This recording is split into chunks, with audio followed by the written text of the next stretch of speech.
Assalamu alaikum, hurmatli Moskvada mekendештер. Амансыздарбы? Сиздер менен кайрадан эле Москва бар. Москвада жаңылыктар, окуялар жана кабарлар менен тааныштырабыз. Алгач эле Россияда иштеп жүргөн мекендештерди кубандыра турган эң жакшы кабар менен тааныштырып кетели. Рублдун курсу сомго карата бир кыйла өстү. Учурда 1 рубль 1 сом 12,5 тыйынга көтөрүлгөн. Бул албетте Россияга Америкадан келген өкүлдүн таасири болду. Американын атайын өкүлү Россияга Украинадагы согушту токтотуу боюнча планды талкуулаганы келди. Ал Путин менен 5 сааттай сүйлөшүү жүргүзгөн. Жалпысынан Путин менен Уитков жолугушуусу жакшы деңгээлде өттү. Согушту токтотуу пландары жакшы талкууланды. Согуш токтоп, тынчтык болсун. Россияда жүргөн мекендештер дагы тынчтыкта кыйынчылыксыз жумуш жасап, мекенге аман эсен кайтсын деп жакшы тилек калтырып кетиңиз.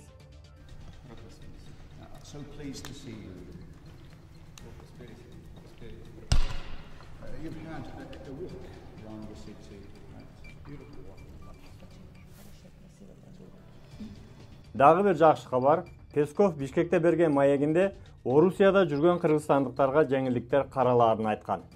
Орусия менен Кыргызстан Орусияда иштеген кыргыз жарандарын каттоого байланыштуу маселелерди чечүү боюнча биргелешкен аракеттерди күчөйтүштү. Бул тууралуу Экономист Кежи маалымат агенттигинин маалыматына ылайык, Россиянын президентинин басма сөз кызматчысы Дмитрий Песков Бишкекте өткөн ЖККУнун саммитинин алкагында билдирген.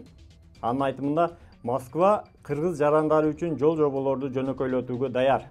Эгерде алар орус мыйзамдарын жана Евразия экономикалык биримдигинин нормаларын сакташса. Песков 1,5 миллиондон ашык кыргызстандык Орусияда иштеп жатканын жана алардын укуктук статусу маселеси эки тараптуу күн тартибинде негизги маселе бойдон кала берерин баса белгиледи. Ал Бишкекте Орусиянын ички иштер министри мигранттардын жүрүүсүн жөнөкөйлөтүү жана каттоо системасын жакшыртуу чаралары боюнча кеңири баяндама жасаганын эске салды. Негизги максат аларга бардык юридикалык талаптарды аткарууну жеңилдетүү деп белгиледи басма сөз катчысы. Песков ошондой эле 10 миң деген кыргызстандыктар дагы эле тийиштүү түрдө каттала электигин белгилеп, биргелешкен аракеттердин зарылдыгын баса белгиледи. Ооба, көйгөй бар, бирок биз аны ашырып жибербешибиз керек. Учурда биз биргелешип иштеп жатабыз. Эки тарап тең кошумча аракеттерди көрүшү маанилүү деди. Орусиянын Борбордук Азия өлкөлөрүнө карата саясаты жөнүндө айтып жатып, Песков Москва мамилелерди интеграция жана өз ара пайда принциптеринин негизинде куруп жатканын билдирди. Биздин кызматташтыгыбыз өз ара пайдалуу, бул албетте талашсыз деп белгиледи Песков. В России работает свыше полумиллиона граждан Кыргызстана. И вот вопрос, какие реальные шаги Москва готова предпринять в упрощении миграционных условий и защите их прав? Процесс упорядочения пребывания на территории России мигрантов – это тема, которая находится на повестке дня постоянно, и в том числе на повестке дня наших двусторонних отношений. Вчера было специальное выступление министра внутренних дел России в ходе переговоров о расширенном составе российско-кыргызских. Россия делает все возможное, все необходимое для того, чтобы с одной стороны обеспечить основные принципы ЕАЭС, членами коим мы являемся вместе, а с другой стороны, конечно, упорядочить пребывание трудовых мигрантов, в том числе и из Кыргызстана, а главное сделать там, чтобы им было легко выполнять все законные требования.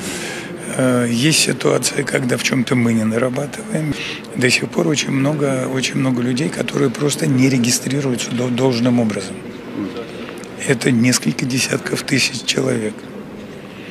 Вот. И сейчас вместе работаем. Собственно, добрые и конструктивные отношения, которые у нас есть, они дают возможность эту проблему решать. Да, проблема есть, но не нужно ее преувеличивать. И здесь просто с обеих сторон нужно приложить усилия. Ушул айтылган жеңилдиктер кабыл алынып, мекендештерибизге Россияда жүргөн өтө жеңил болсун деп ишенебиз. Жакшы маалыматтарды жакындарга максималдуу таркатып коюңуздар. Бөтөн жерде өзүңүздөргө сак, документтерге так болуңуздар. Таза регистрация боюнча 8936 111 7911 номерине кайрылыңыздар. Тапканыңыздарга береке, үй бүлөңүздөргө тынчылык, ар бирибиз ата мекенибизге сынаман жетели. Жакшылыкта көрүшкөнчө аман жүрүңүздөр. Урматтуу Москвада мекендештер, эгерде чек арага каттаймын десеңиздер, Мухиддинге кайрылсаңыздар болот. Москвадан десеңиздер, Чорный списоктон текшеришип, до конца өздөрү алып барып, жылуу жумшак барып келесиздер. Документ жагынан дагы өздөрү жардам беришет.